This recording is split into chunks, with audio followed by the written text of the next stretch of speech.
We are waiting for a few more people to join, and if you have already joined and if you have any questions, please let me know in the chat. I'll be more than happy to take your question.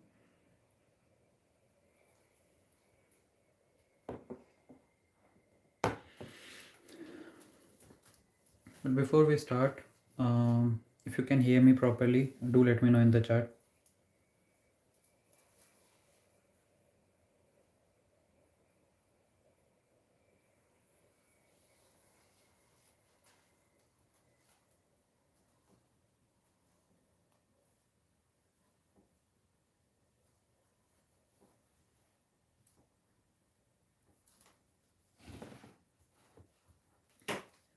Hi Bhagya. Yeah, I'm doing good. How are you?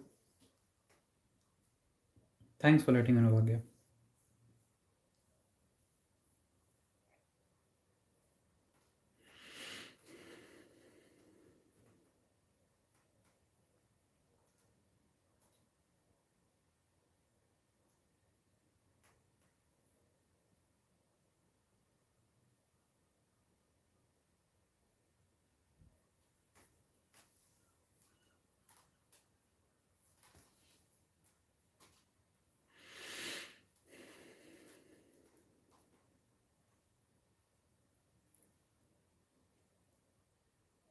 It's been raining here since past week or so, I think.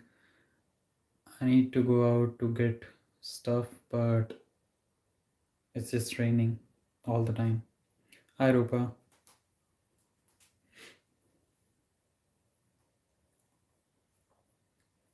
We have few more people joining. So yeah, we'll wait for them to join, and then again, if you have any questions, do let me know in the chat. I'll be more than happy to answer them.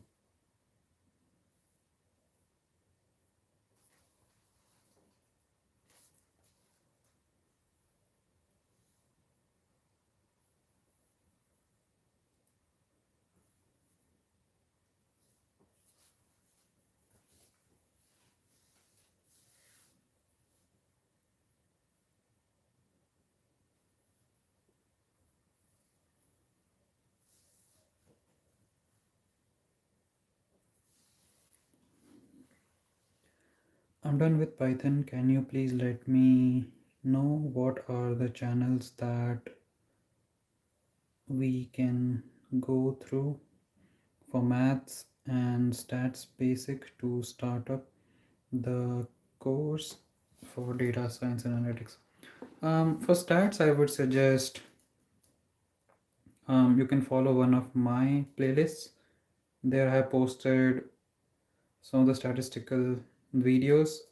So if you follow that, you will be able to cover all the basics and you will be done with your foundations. So let me quickly copy that link of that playlist and put it in the chat, so that should help you.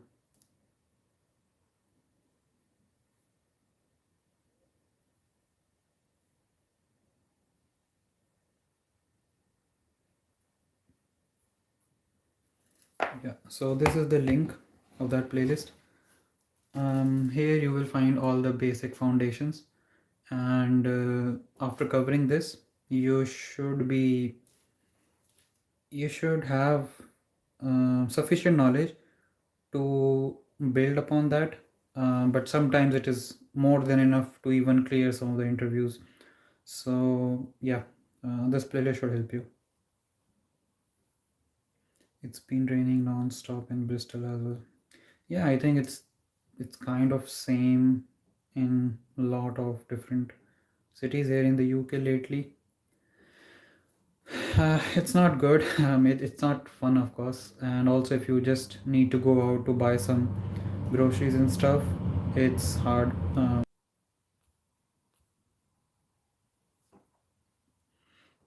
I have network issue from past couple of days. So maybe because of that, I was disconnected for a while, and then luckily I was able to reconnect. But yeah, if this happens again, I mean, at least you will know that it was something related to my Wi-Fi. But yeah,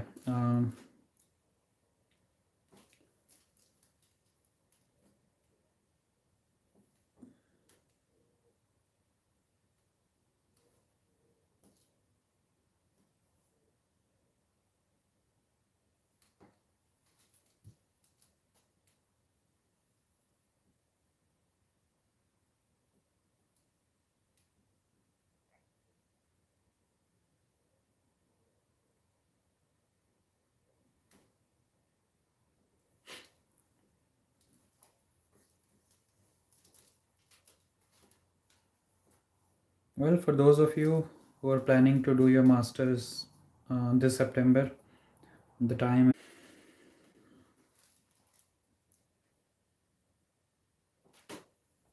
it's kind of very annoying. So there are two different bands in the Wi-Fi. One is the faster one, the other one is a slower one. Slower one is not working. So I'm connected with the 5 gigahertz band. But the problem with that is the range is not that good. But it still works just fine. I don't know why I'm having so many issues lately. And also, may I know, is the Lusco channel enough for Python to start up? Yeah, I think it's good enough. His tutorials are good. I haven't watched his videos in a while, but yeah, when I was learning different programming languages, I did follow his channel, and he seems to be having good content, so it should be enough.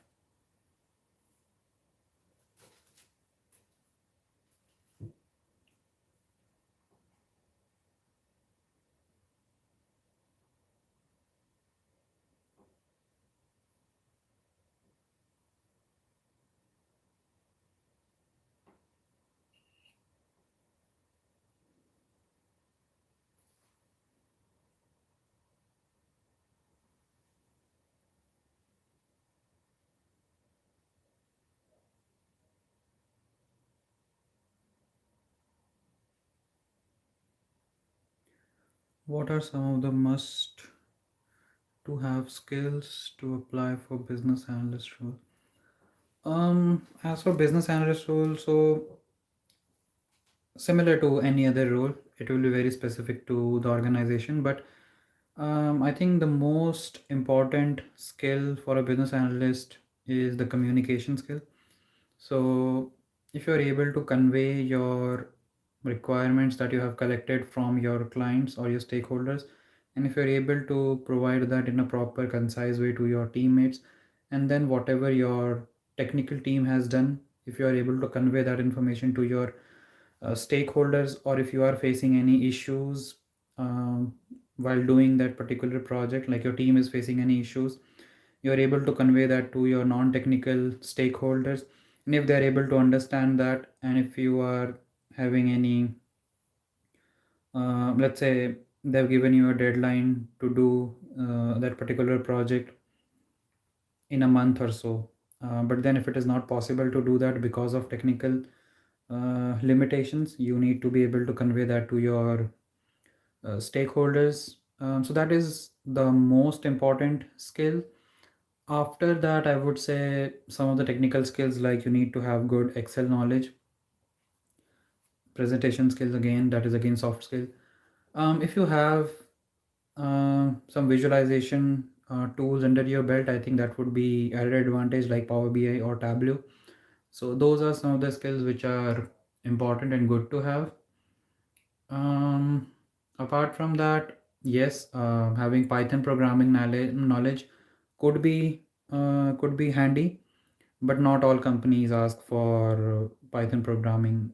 I mean, I have seen quite a lot of business analytics role where they don't even ask a lot of technical skills like Python or something like that, but it's just good to have. But if we just talk about must have skills, it would be Excel, Power BI, communication skill, presentation skills, writing skills. So those are some of the important skills that I would say a business analyst should have.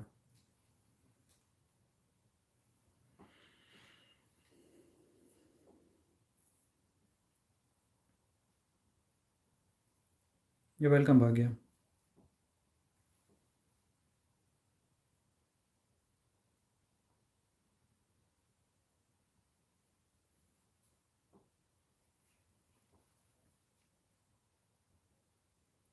Today chat is relatively silent.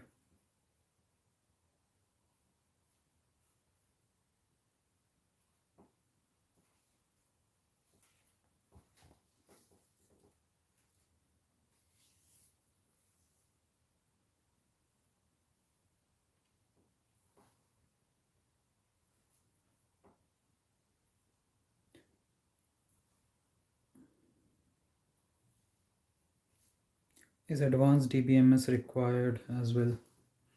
Again, it is very specific to an organization. You may need, you may not need.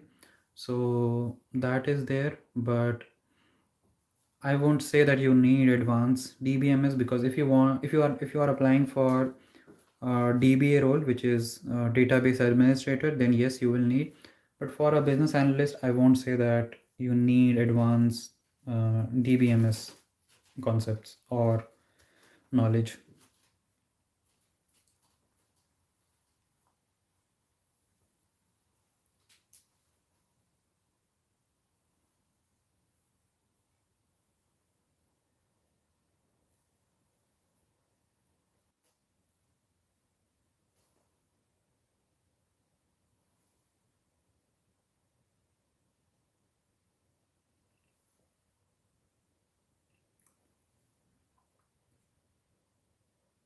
You're welcome, Rupa.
Do we not have any more questions? Well, I don't mind talking about anything else. If you don't want to talk about data science, that's all right.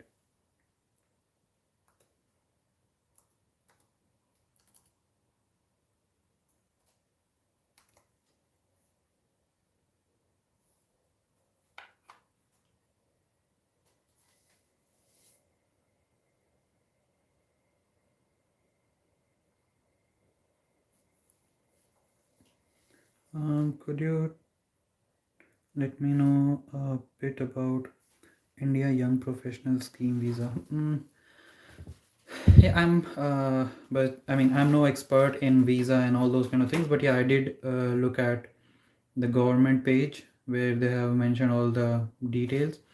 So if you are under 30, I think it's for people who are, yeah, under 30. So you can apply for this visa. There are some financial requirements, like you need to have around 2,400 pounds, something like that, in your account, um, to support yourself when you come to UK, and you will get 2 years of work permit.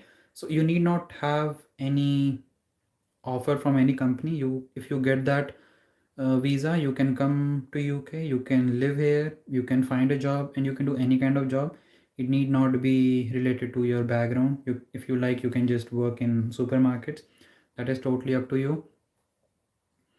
So yeah, that gives you the flexibility to work anywhere you want, but also it gives you the opportunity to be able to experience something new, and experience the culture here. And if you really like it, you can probably try to find a sponsorship job after that 2 years.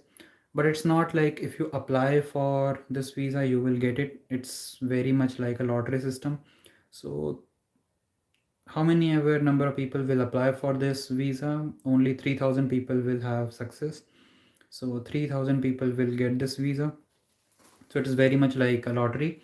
It's not definite that you will get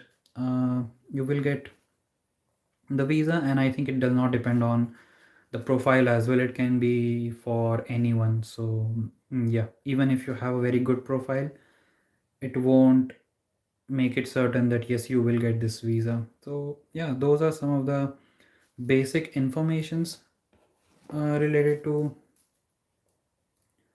this visa. But what I would suggest is going to, I will share the link of the official page, and then maybe you can access more information there, and that would be more reliable.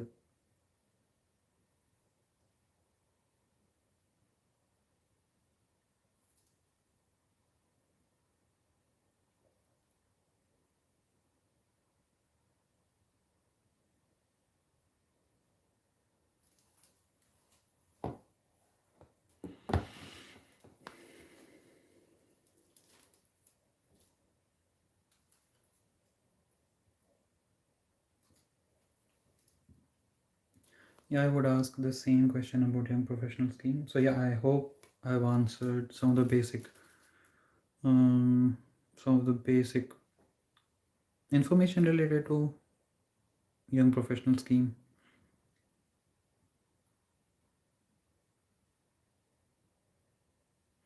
I suppose it would be done every year. I think this is the second time they are doing this year, so it could be twice a year. The first one, it was in March, if I'm not wrong.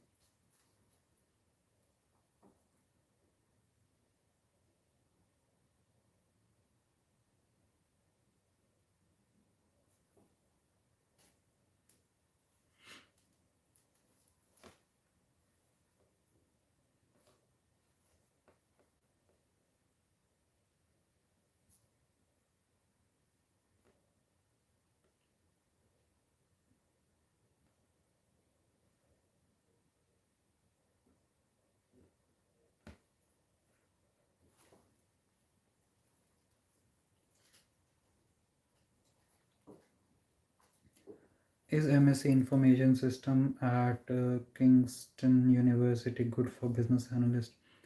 So I did look into this, Arshad, because you had posted the link in the Telegram group. Um, I think it is fine because the name of the degree is Information Systems, uh, and then the modules that they are covering,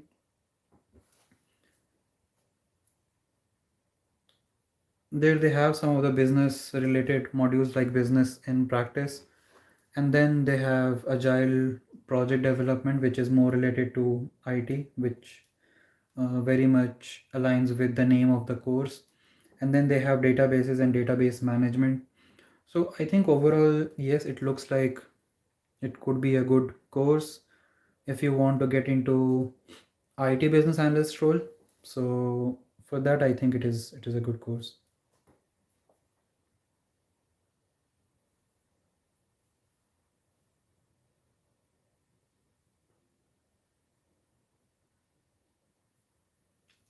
Could you please let us know how wisely we can manage the living expense being a student in the UK?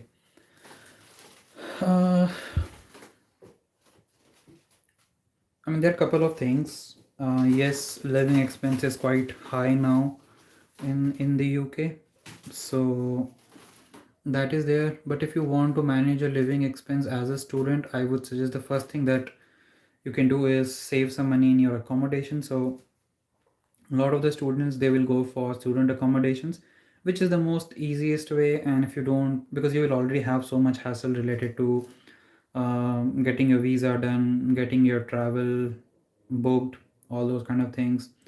You need to pack a lot of luggage and things like that. So yes, there will be a lot of things that you need to do before coming here. So if you don't want to go through a hassle of booking or finding an accommodation, affordable accommodation, then I think the easiest way is to go with student accommodation.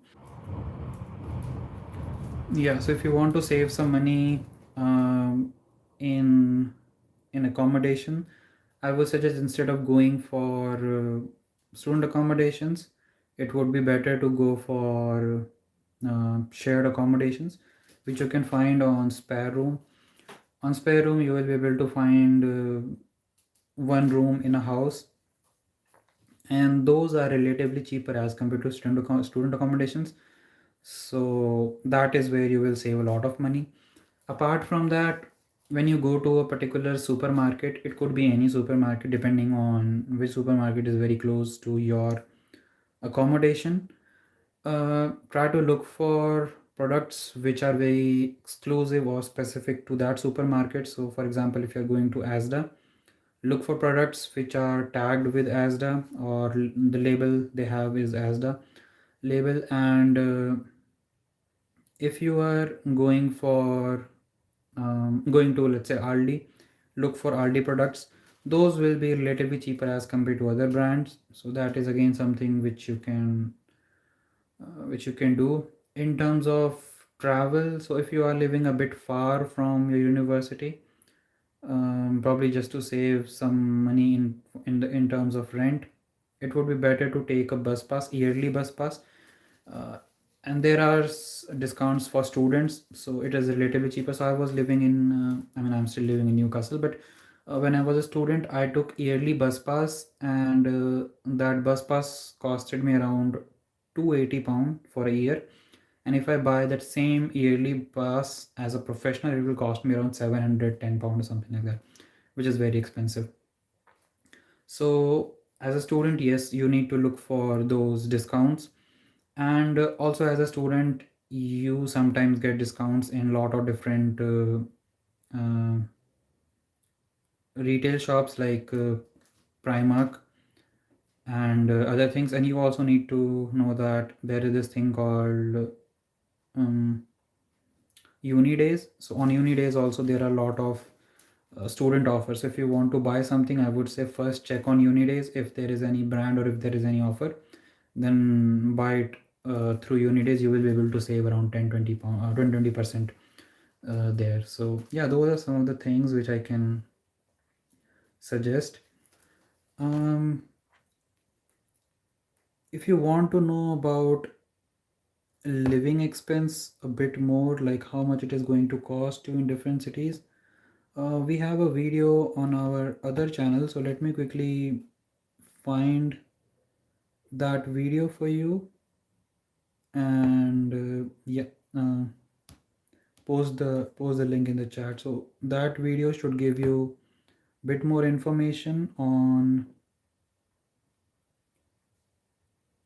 how you can manage your expenses, and how much it is going to cost if you want to live in the UK.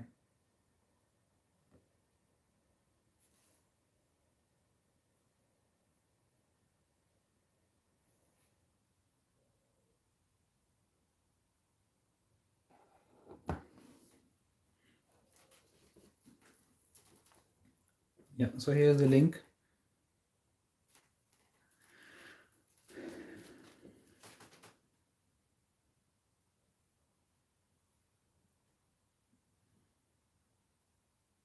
How hard is it to is it to intern from companies like how hard is it to find internship in companies like Microsoft, Amazon, JP Morgan, etc. as an international student in the UK? um I will say it is at same scale as you would think of finding a job in the UK as an international candidate. So that is there, but again, it totally depends on your profile. If you have a very,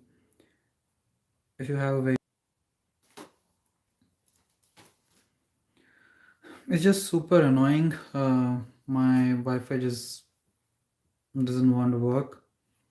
I'm getting disconnected again and again. I know it must be annoying for you as well. But yeah, I'm coming back to your question. How hard is it to find internship in those companies? So it is relatively hard, of course, but again, it depends a lot on your profile, your knowledge, your background. Apart from that, yes, there will always be these visa complications. So that is another layer of complication, which makes things a bit more hard. But yeah, again, it's not like it's impossible to find internship in those companies, but it will be hard.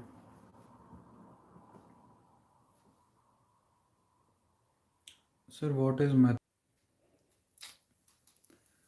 Oh, come on. Yeah, mathematics is just your normal maths that you have. And again sorry guys for this connection issue. I really can't do anything about it. I'll I'll just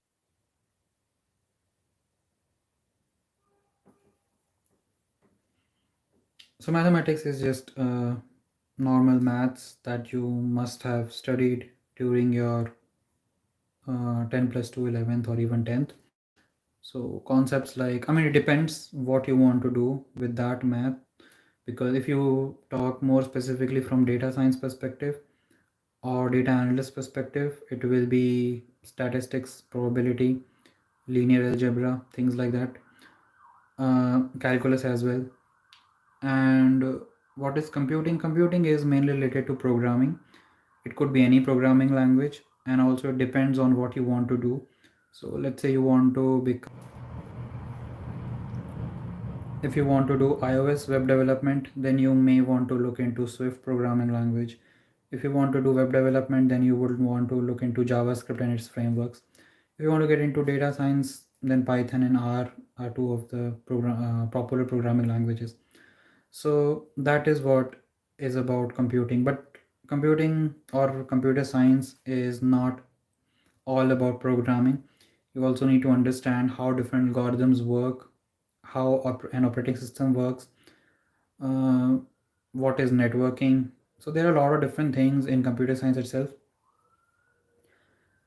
So if you join a bachelor's degree related to computer science, you will learn everything, and then based on your liking, you can always decide which route you want to take. And yeah, so that's a bit about computing. I completely do anything about.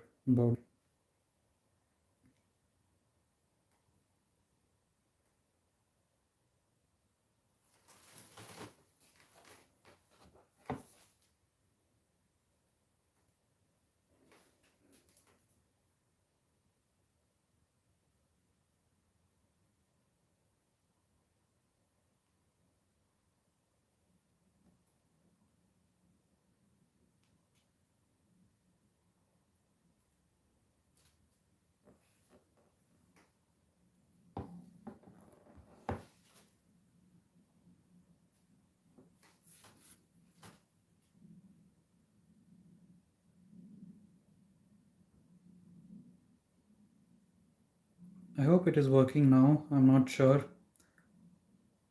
If you can hear me, if you can see me, please let me know in the chat.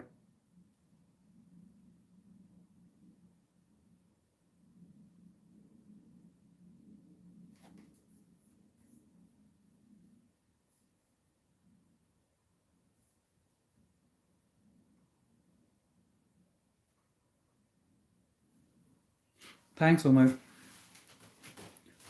Now my chat is also lagging, but I will still try to take questions. So, and I will try to answer questions a bit quickly, because I don't know how long this issue is gonna stay and whether it will be resolved or not. Um, yeah, so I completed Python course. Can you?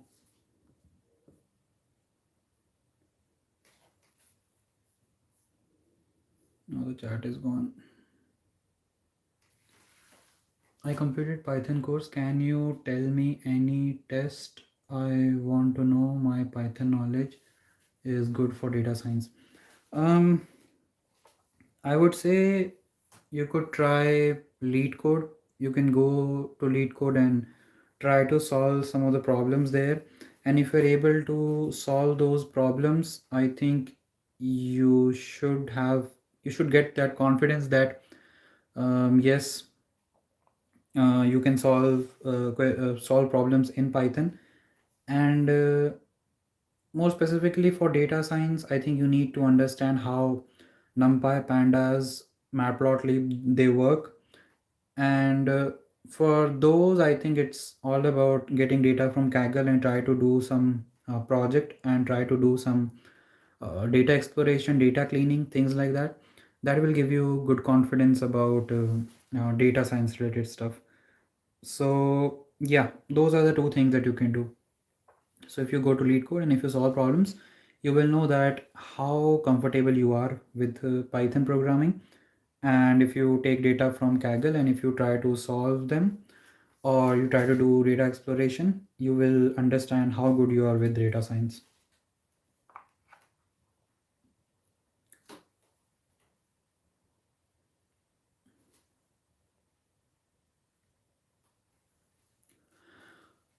Which are the top data science companies in the world with more salary? I would say Google, Microsoft, Amazon, Apple. Mm, well, it's Meta now. Yeah, those are some of the top tier university. Goldman Sachs, JP Morgan. So yeah, those are some of the bigger companies which will pay you good salary.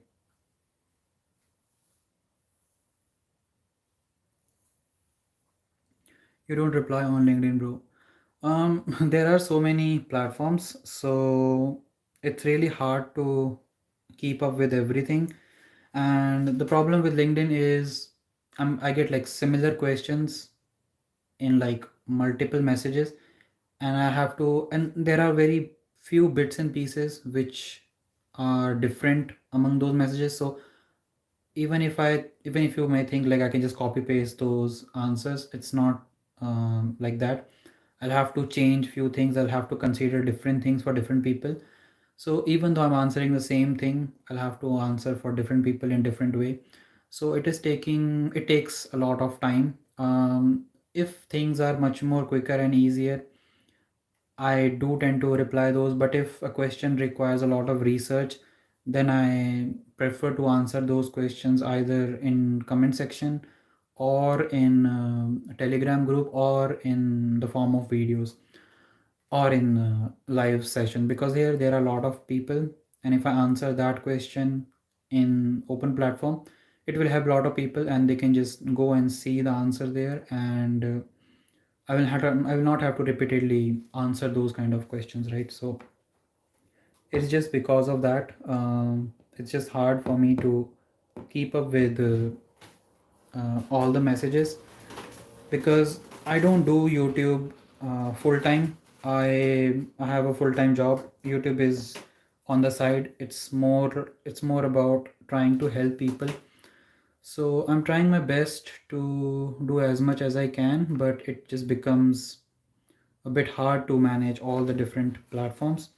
And I think answering everyone one to one is is just bit really hard. That's why I have another way that people can just come and book one-to-one session with me, and they can get their questions resolved if they want. So if you want to have one-to-one conversation, then uh, channel membership is there, or if you don't want to join channel membership, then there will be a link in the description. You can follow that link to book one-to-one session. So yeah, I'm trying my best, but it's just really hard to keep up with everything.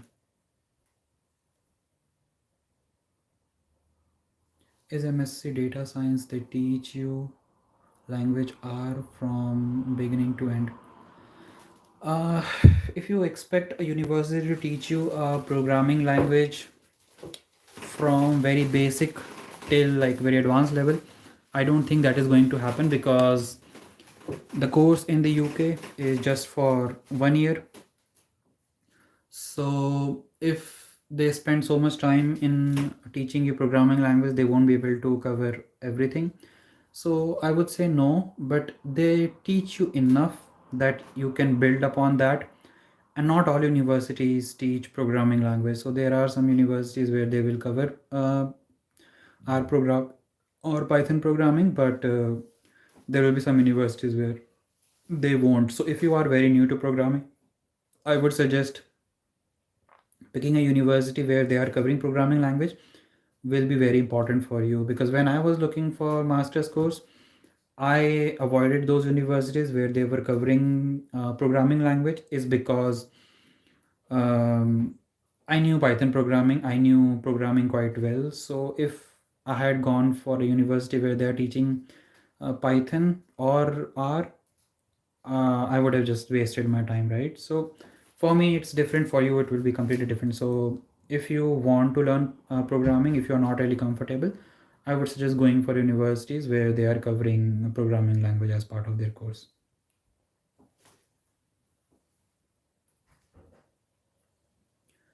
How you go to office by walking or by your own vehicle? Is it affordable to take vehicle in the UK? So none of those options. I go to office by bus or train because my office is a bit far. I live in Newcastle and my office is in Spennymoor. So first I mean from my house to the railway station, I take bus. From Newcastle railway station to Durham railway station, I take train. From Durham railway station till my office, I take bus, and same for coming back. It sounds a long journey, but it does not take. I mean, it does take like 1 hour, but considering how far the office is, it's not a lot. So that's how I commute to my office. Is it affordable to take vehicle? If you are buying used car here, two wheelers are not really that popular.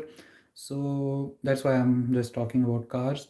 So if you go for a used car or a second hand car, you should be able to find something relatively cheaper. But I think the expensive bit is the insurance and different kind of taxes. So that is a bit expensive. But if you want to just buy a vehicle, it should be fine. It's not that expensive.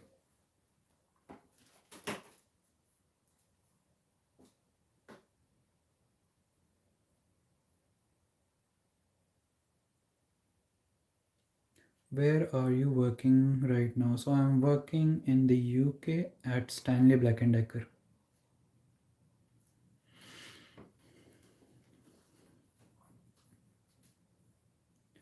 How is the cloud computing course in UK universities, and what is the scope of cloud computing in UK after degree? I haven't looked into cloud computing courses in university. So if you have any specific university in your mind, feel free to share the course link. I'll be more than happy to look into it. As for the scope of cloud computing, I would say yes, it has good scope, is because I've talked about this multiple times in live Q&A, that most of the companies, they are moving towards cloud infrastructure. Not most, all the companies. So now nobody wants to store the data on hardware on their office campus or at their own premise. So yes, it will be good. The scope of cloud computing is good, I would say.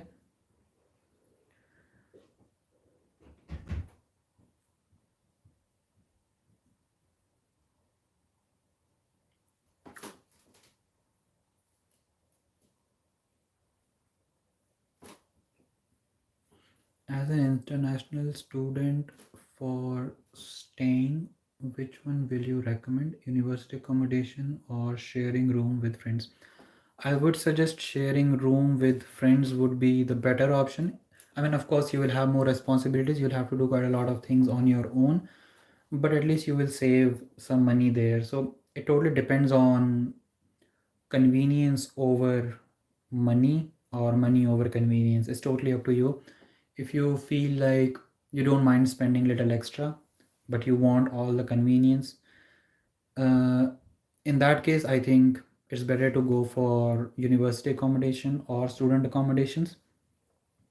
But if you don't mind compromising on some of the conveniences, in that case, I think it's better to take a house and then share it with friends if you are coming with your friends. But if you're not coming with friends, if you're just coming alone, like I did here, so I took one room in a house, so I just rented one room. I was sharing the common places like kitchen, um, drawing room, and things like that. So yeah, that was much more cheaper. But yes, there were some responsibilities that I had to take. So, but then I didn't mind doing that. So yeah, it's up to you. What is your preference? If you want to save money, go for shared accommodation. If you don't mind spending a little extra, you want conveniences, then you can go for university accommodation. Why don't offer work from home? I have to go to office once a week, which is not bad, I would say. So it's a hybrid work. There are some companies they are offering work from home. There are some companies where you have to go to office. So it totally depends on company to company, but a lot of the companies they follow hybrid form. So it would be either once a week, once a month, something like that. So yeah.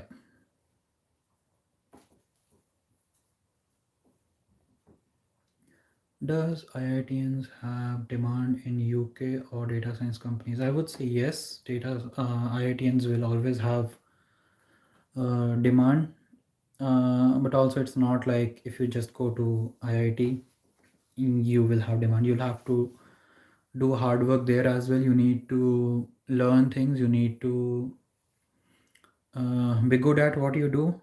So that's how you will create demand. But I would say in general, yes, IITians will have demand.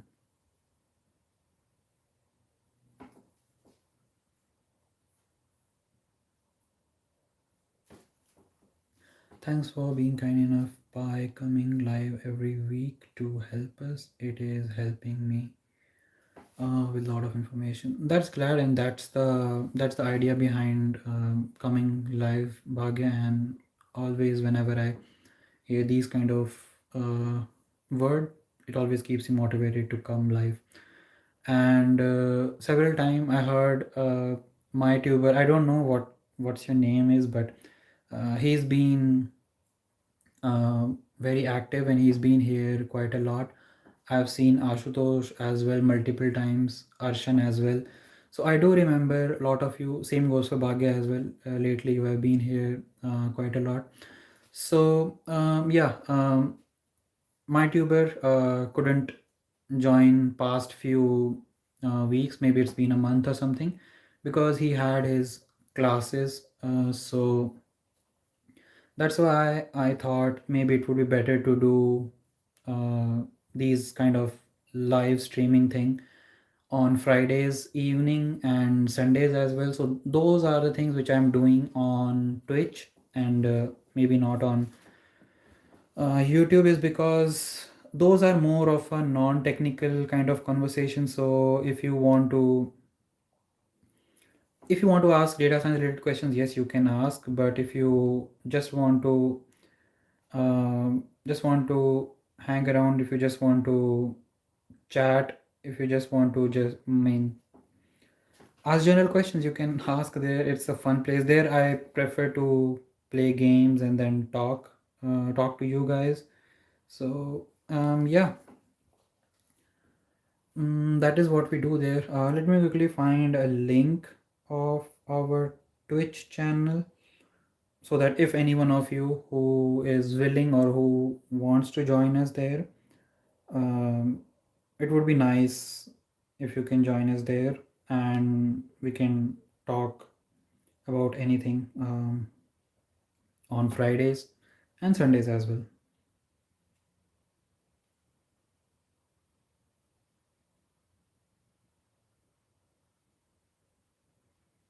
And on Saturdays I'm always here on YouTube. So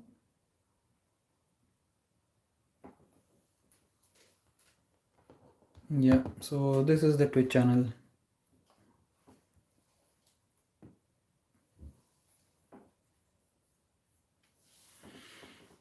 As per your knowledge, how much skills one should have in cloud computing or DevOps before coming to UK in master's degree? Mm, I think it's not. more for master's degree. If you have basic knowledge, if you don't have any knowledge, with right amount of effort, you should be able to clear your master's degree. That shouldn't be a problem. I think it's more for finding a job. So if you have a bit of experience in related field related to, let's say, DevOps or cloud computing, I think that will help you a lot in finding a job. It need not be directly related to, let's say, DevOps or cloud computing. If you were, let's say, software developer, or if you were data scientist, but you have worked on cloud platforms like AWS, Azure, GCP, if you have worked on those platforms before, and if you could show somehow that you have experience on those platforms, I think that will really help you in finding a job. So for masters, you don't really need to know quite a lot, but to find a job, it would be better to have some experience.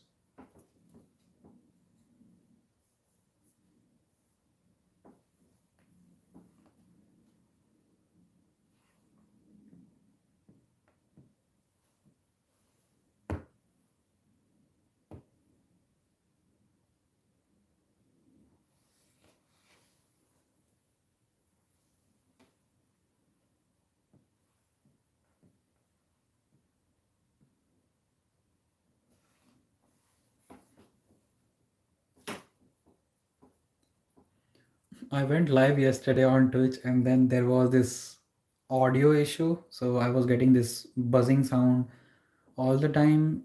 I reduced the volume. I tried to fix it at my end, but I couldn't. And then I thought maybe it is fixed because I reduced the volume. And then after ending the live stream, when I look back at the video, I realized that that noise was there throughout the live stream. It was so annoying. Um, and probably very unprofessional. I felt so embarrassed that I just unlisted that video. But yeah, I tried to fix it, and hopefully I've been able to fix it. Today I tried that again. I mean, I didn't go live, but I tried it in my local system, local streaming app. It seems to be working fine. Hopefully tomorrow it should be fine. So if you are joining, um, um, do let me know how you feel the audio is, because when I do live on YouTube, I do it from my tab, and usually you know that tab speakers and microphone are a bit better as compared to laptop. And I don't really have those fancy setup like mic and stuff. I had mic, but it doesn't work anymore, so I need to buy one. uh, but for YouTube, things work, because when I record a video, record a screen, I do it on my tab, so that is fine. But if I'm recording a video in a camera, I do it on my phone, so again the microphone is good. So for that I don't really need. But I think if I'm recording something on my laptop, then I need a mic, so I need to buy a mic, which I will do. But for now I think it works somewhat okay.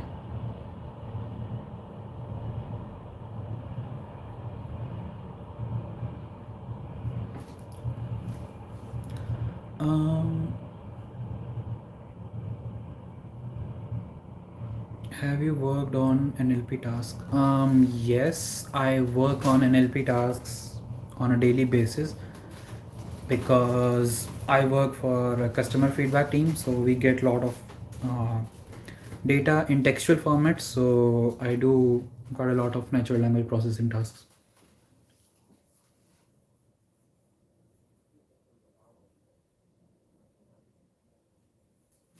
Answer. Um, Not necessarily. I just like playing game.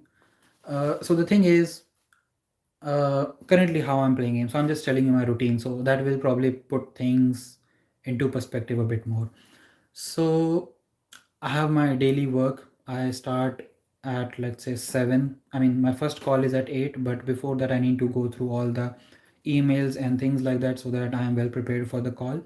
So I start usually at 7, 7:30, and then I usually finish my work at 5. Sometimes it can go all the way up to 7 as well, depending on the deadlines. After finishing my work at, let's say, 4:30 or 5, I eat something, I cook something, I do some other things, and then just to uh, try something different, just to move a bit away from whole analytical world, I play some game on my phone, because usually I don't, I mean, I used to play quite a lot of games on my PC and laptop, but lately because of work I haven't been able to play games on my laptop. So I've installed some games like Honkai Star Rail, Genshin Impact. They are mobile phone games, right? So, and it's very easy to just open up anywhere and play.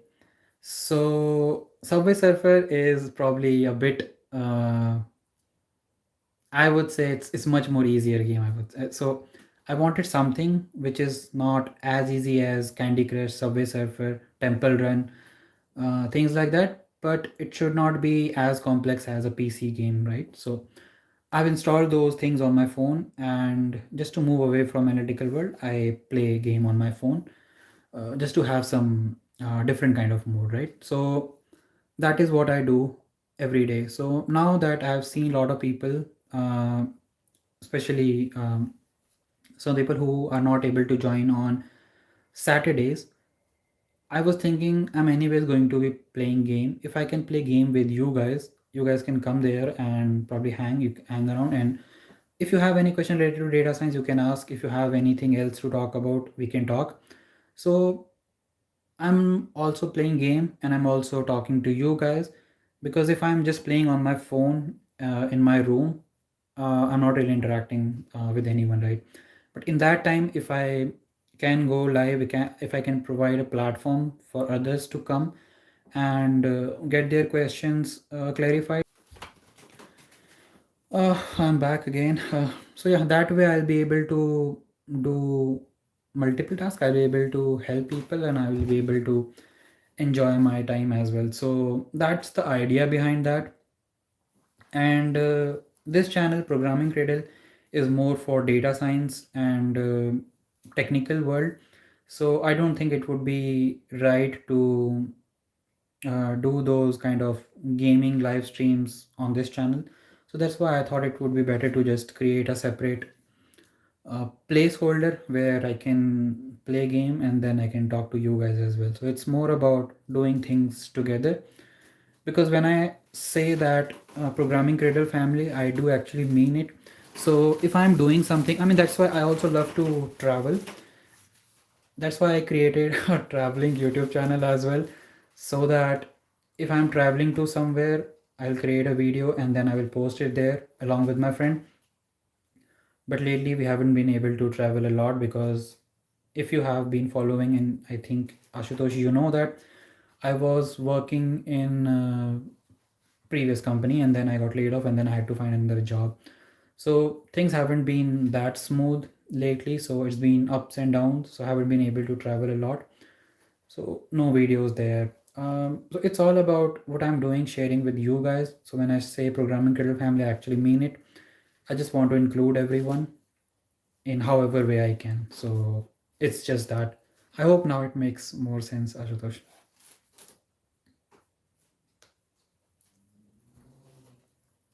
How can IT related student find sponsored job just right after completing the degree? How must hard it is, um, and any tips to crack this?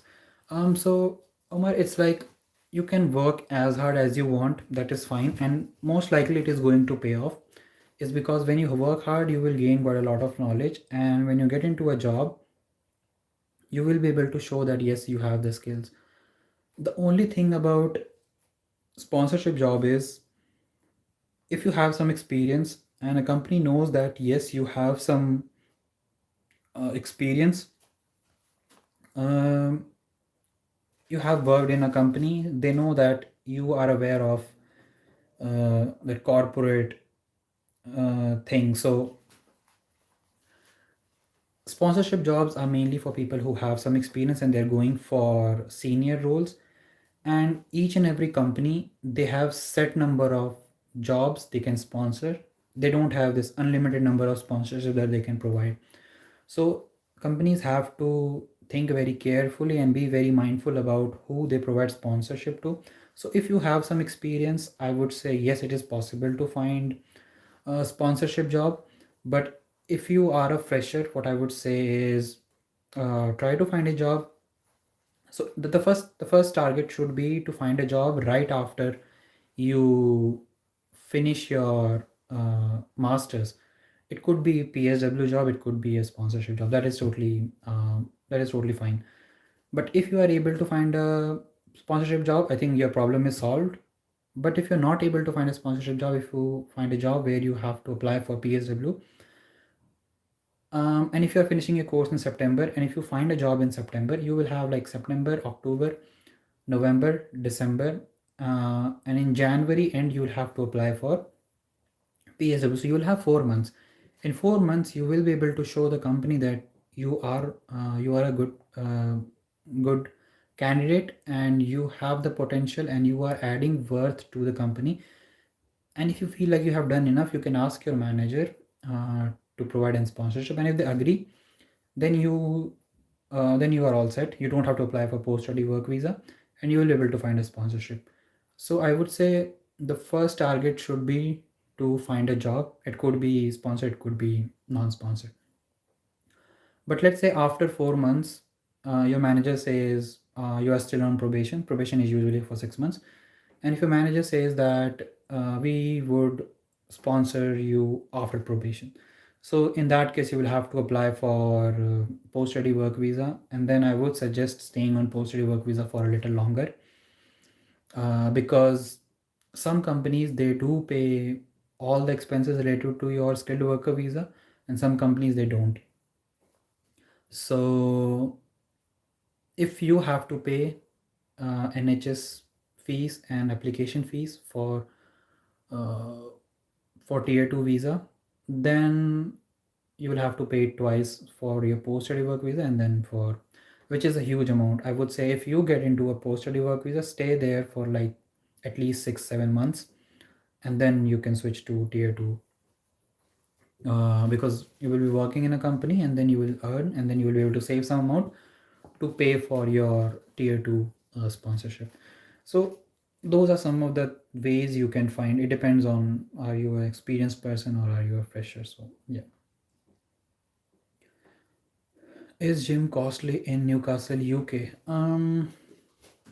I have never joined gym, but I think one of my friend, he goes to gym. He told that it's 17-18 pounds per month. So considering that, I think it's not that expensive.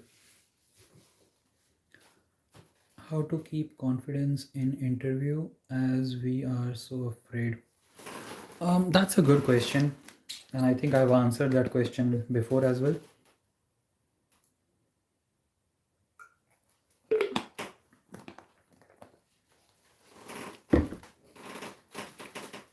So I'll tell you how I do it. Recently I got to know that when you are nervous and when you are excited, I think I got disconnected again. So I will start answering the question again.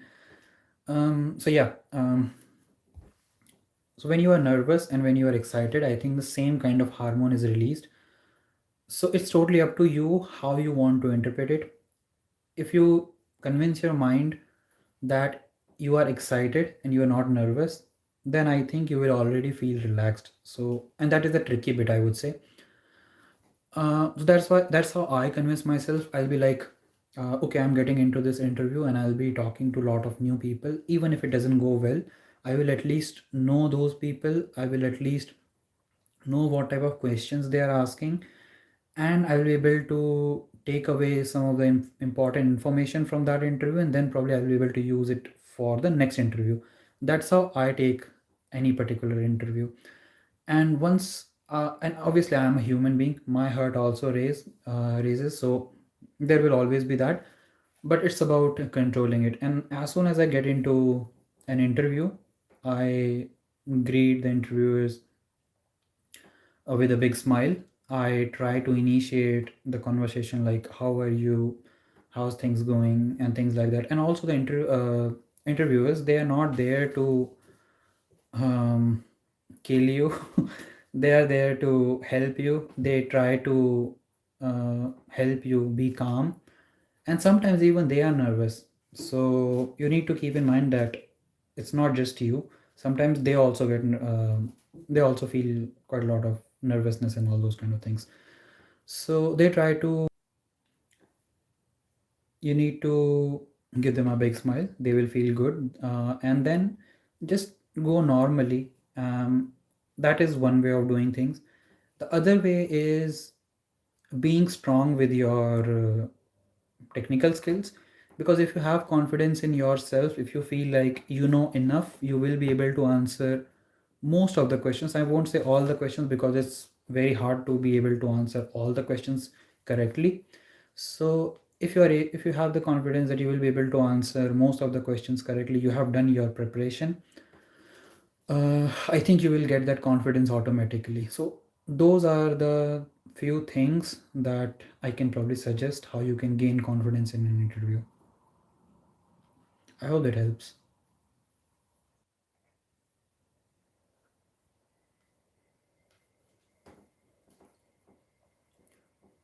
Is it okay to go with the masters after bachelor's? It is fine. You can go for masters after your bachelor's, but it is advisable that you gain some experience, at least 2 to 3 years of experience, is because that helps you to find a job relatively easily as compared to when you're a fresher. Because when I graduated from my bachelor's back in 2018, I used to think the same way. I was like, I am in a flow. I have just now finished my bachelor's degree. I can get into master's degree and I will be able to finish that. But a lot of my teachers, they told that it's better to gain some experience and then go for masters. So I took their advice and I'm really thankful for that. So I joined Infosys, and then I worked there as a big data engineer, and then in some other company as a data analyst. So yeah, things like that I did. So I gained some experience, and then I came for masters here, and it actually helped me.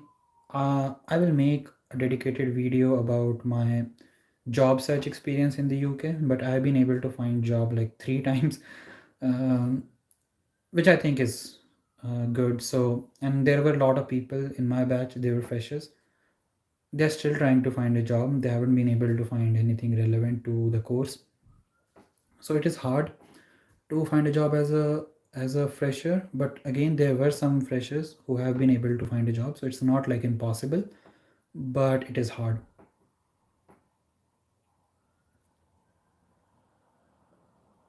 You're getting money from YouTube monthly, how much? I'm not getting money from YouTube monthly because YouTube has this payout threshold of $100, and I don't earn $100 every month.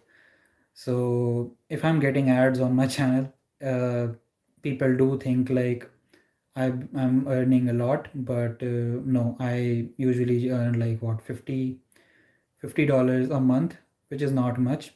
And this is the misconception that most people, they earn from YouTube in form of ads and things like that. They earn a lot more from sponsorships, and I do not take sponsorship at all on my channel. A lot of people have reached out to me, a lot of bigger institutes in India, data science institutes, asking that I I should create a video about their course and post it on my channel, and they will pay me. They were trying to pay quite a huge sum of money. But the thing is, I always told them that I would like to review a course unbiasedly. I don't want to say something which you want me to say, because that won't be right, or that won't be fair to my audience. And they come first before anything. So, because of which I have not taken any sponsorship. Well, if there is a platform like, let's say, VPN, some VPN company, they do sponsor quite a lot of videos, right? If they approach me to sponsor my video, I'll be more than happy to take that, because that is not going to make or break your career or your life, right? That is something completely unrelated to something where you will invest a lot. And these data science institutes, they charge huge sum of money, 2 lakhs, 3 lakhs Indian rupees, which is a lot. And if I wrongly suggest that course to someone and they take it, and then if it is not helpful for them, they will end up losing a huge sum of money, which is not good. So yeah, that's why I do not take any sponsorship on this channel as of now. So that's the idea behind not taking a sponsorship. So that's why I do not make a lot of money from YouTube. And considering that I do not make any money or much considerable amount of money from YouTube, the kind of effort I am putting in, it's a lot, but it's all about trying to help people. And I've been quite consistent in terms of coming live and answering your questions, and that's what I'm planning to do. But yeah, that's how much I earn. um, if you really don't trust me that I'm speaking truth, I can probably show you.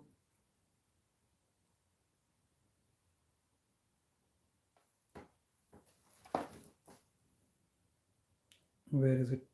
I don't know if you can. Where did it go? Yeah, I don't know if you can see here. You can say $58 in last month. So it's it's just that in 1 month, and until I reach $100, I'm not gonna get it. So I usually get payout every 2 months.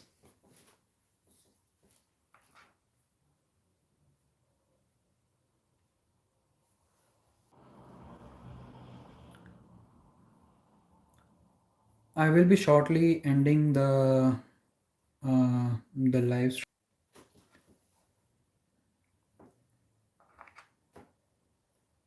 I've had a lot of connection issues today.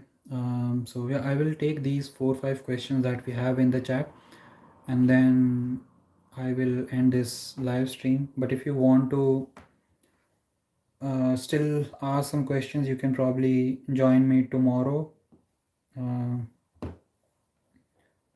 on Twitch, hopefully. So I have again posted the link if you don't want to go back up. So yeah, I will. So yeah, it's a very broad question. It totally depends on your budget. But let's say you don't have any budget restrictions. I will say go for University of Edinburgh. You can go for LSE. You go for University of Manchester. So those are some of the good universities that you can go to. Can you please talk about your current role in your company, please? So I'm a part of customer feedback team. Uh, we get a lot of um, let's say emails or product reviews and things like that, and then we try to see what our customers are talking about and what they feel about a product, what all the issues they are facing while using our product, and then we try to improve our product. So that is what my role is. I don't think I can go in more detail about it, but yeah, that is the overall gist of my current role. And how long would they ask technical questions during interview, approx time? um Usually there are multiple rounds. So first round, I mean, if you want to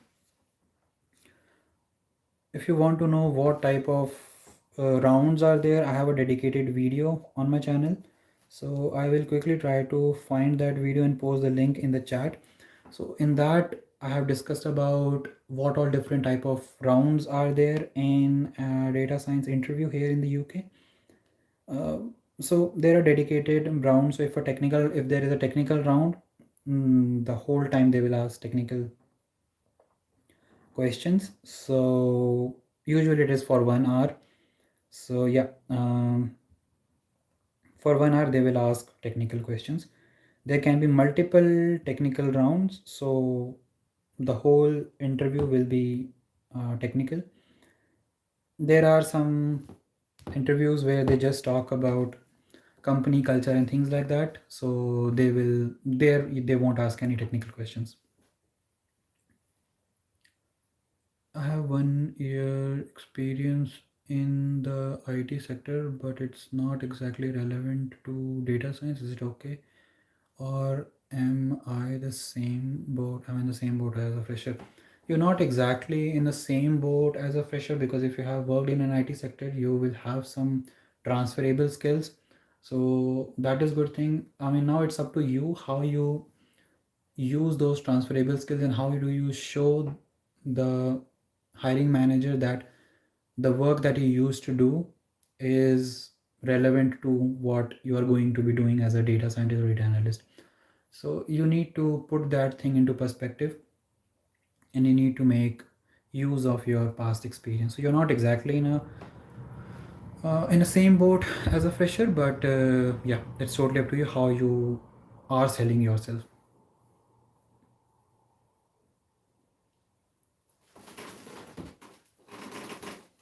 I actually got an offer recently from Infosys for software developer role after paying the deposit. Oh,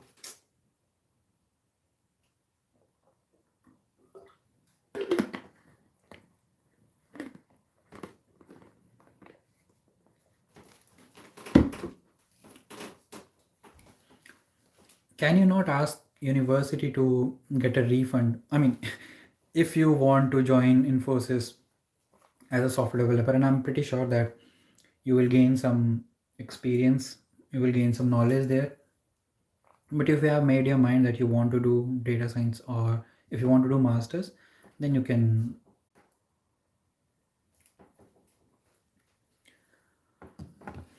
Yes, I'll just answer these two questions because now the internet connection is being so annoying. But yeah, if you do want to uh, join Infosys as a software developer, I would say you can ask university for a refund. Hopefully, they will do it. But if you have made your mind that you want to go for masters, then of course you can just not accept or reject the Infosys offer.